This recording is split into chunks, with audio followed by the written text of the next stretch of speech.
सिंधुदुर्ग जिल्ह्यासह इतर जिल्ह्यातील ताज्या घडामोडी पाहण्यासाठी सिंधुदुर्ग 24 तासला सबस्क्राईब करा आणि बेल आयकॉनवर क्लिक करा। सिंधुदुर्ग 24 तास सदैव तुमच्या सोबत। पुढील बातमी पाहणार आहोत विस्ताराने। कणकवली नगरपंचायत निवडणुकीत उपनगराध्यक्ष पदासाठी संदेश पारकर यांनी शहरातील ग्रामीण भागातील नगरसेवकांना संधी न देता सुशांत नाईक यांना संधी दिली। पारकर यांचे ग्रामीण भागावर बेगडी प्रेम असल्याचे उघड झाले आहे।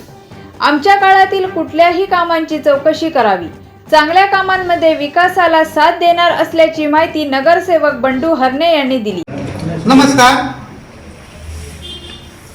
सार्वत्रिक निवडणूक नगरपंचायतच्या निवडणुकीनंतर मी आपल्या मार्फत प्रथमच कणकवलीकरांसाठी आणि तुमच्यासाठी प्रथमच पहिली प्रेस घेत आहे। आज मी सार्वत्रिक निवडणूक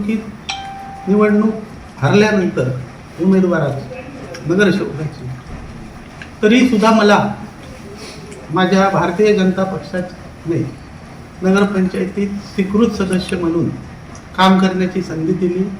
त्याबद्दल सन्माननीय नारायण राणे साहेब, सन्माननीय रवींद्र चव्हाण साहेब, सन्माननीय पालकमंत्री नितेश राणे साहेब आणि सन्माननीय आमचे समीर नलावडे साहेब आणि आमच्या असंख्य कार्यकर्त्यांची इच्छा होती आणि मला त्यांनी संधी दिली। त्याबद्दल मी सर्वप्रथम आणि आमचे जिल्हाध्यक्ष सन्माननीय प्रभाकर सावंत साहेब या सर्वांनी माझ्या नावावर शिक्कामोर्तब केलं आणि कणकवलीची परत एकदा सेवा करण्याची संधी दिली। त्याबद्दल मी या सर्वांचे आभार मानतो।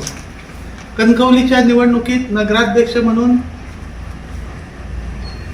सन्माननीय संदेश पारकर असतील आणि आता उपनगराध्यक्ष म्हणून बाबू नाईक असतील, यांचं सुद्धा मी अभिनंदन करतो।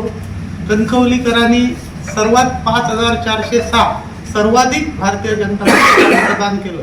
या मतदारांचे सुद्धा मी आभार मानतो आणि ज्यांनी आम्हाला मतदान केलं नाही त्यांचे सुद्धा मी आभार मानतो। मुळात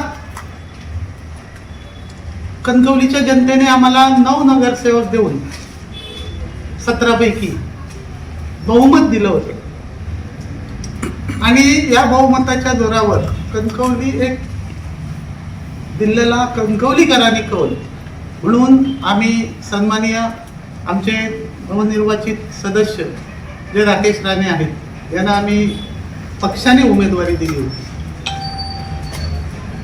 एक गावराटीतील व्यक्ती, आमच्या ग्रामीण भागातील गाव जो एक कणकवली शहरात एक या शहरीकरण आणि गाव जी गावराटीतील व्यक्ती आणि मानकरी कुटुंबातील गावाच्या मानकरी कुटुंबातील एक व्यक्ती आम्ही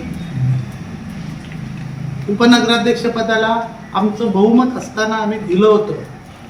यापूर्वी याच गावातील व्यक्ती म्हणजे आमच्या राणे साहेबांनी सन्माननीय किशोर राणे उपनगराध्यक्ष म्हणून बसवले होते। त्यानंतर सन्माननीय बाबू उर्फ रवींद्र गायकवाड यांनाही बसवलं होतं। आमची अपेक्षा होती की गावातील व्यक्तींना नेहमी आपण एक सन्मान देत असतो, आपले अधिकचं मतदान शासनाने मिळालेल्या अधिकाराचा वापर करून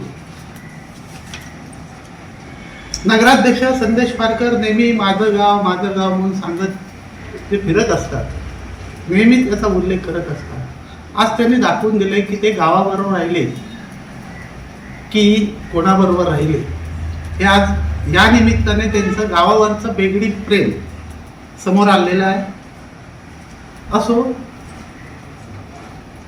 आमचे 9 नगरसेवकांनी ही स्वीकृत यापूर्वी जनतेला आश्वासित करू इच्छितो की आमची जरी सत्ता नसली तरी तिथे नगरपंचायतमध्ये आम्ही नेहमी आहोत। कोणतेही काम जर असलं तर कोणत्याही बिनधास्त काम आमच्याकडे घेऊन या। आमचे 9 नगरसेवकांनी मी ते केल्याशिवाय, ते मार्गी लावल्याशिवाय राहणार नाही। मग पदावर कोण असो अगर नसो, पदावर असलंच पाहिजे काम करण्यासाठी, याची गरज नाही हे दाखवून दिल्याशिवाय राहणार नाही। आणि याचबरोबर या कणकवली शहराचा आधीपर्यंत विकास आम्ही केला, आता जबाबदारी विकासाची त्यांची आहे. जी जी चांगली कामं सत्ताधारी म्हणून ते घेऊन येतील तेव्हा सर्व आम्ही नवनगरसेवक आणि मी एक स्वीकृत नगरसेवक त्या चांगल्या कामांच्या 100% पाठीशी राहू. जर चुकीचं काय असेल तर जनतेसमोर आणि आपल्या मार्फत आपल्या समोर नक्की आणलं जाईल याचा कणकवलीकरांना मी आज शब्द देतो आणि इथेच थांबतो. धन्यवाद. सिंधुदुर्ग जिल्ह्यासह इतर जिल्ह्यातील ताज्या घडामोडी पाहण्यासाठी सिंधुदुर्ग 24 तासला सबस्क्राईब करा आणि बेल आयकॉनवर क्लिक करा. सिंधुदुर्ग 24 तास सदैव तुमच्या सोबत.